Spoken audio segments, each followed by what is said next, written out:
पुरानी हवेली दशकों से वीरान खड़ी थी। इसकी खिड़कियों में घना अंधेरा था और दरवाजा तेज हवा में चरमराता था।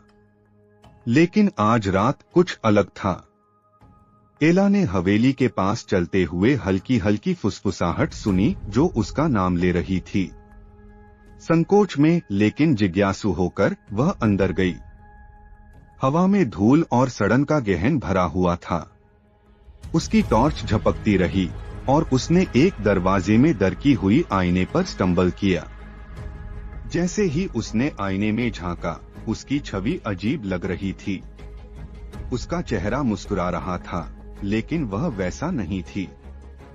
उसका दिल तेजी से धड़कने लगा और वह दौड़ने लगी। लेकिन फुसफुसाहटें तेज और अधिक जोरी हो गईं। जैसे ही वह अनजान दरवाजे की ओर बढ़ी, भय उसके मन में छा गया। वह एक कमरे में पहुंची।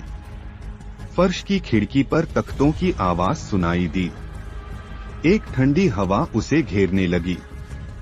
दरवाजा अचानक उसके पीछे जोर से बंद हो गया।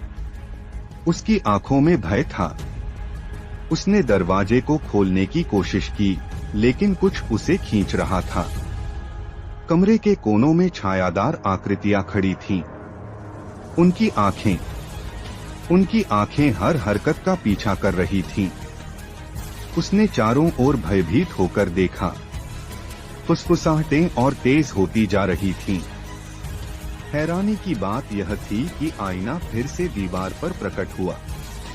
उसकी छवि चौड़ी मुस्कान बिखेरते हुए। उसकी छवि के आंखें अचानक काली हो गईं। तुम कभी नहीं निकलोगी, यह फुसफुसाया। और वह नहीं निकली। हवेली ने उसे ले लिया। उसकी छवि वहां बनी रही, हमेशा के लिए। फुसफुसाहटें अब भी हवेली के भीतर गूंजती रहीं। क्या आप ऐसे रहस्य की खोज करेंगे? एक पुरानी हवेली जो सदा के लिए खामोश है। क्या सच्चाई कभी सामने आएगी?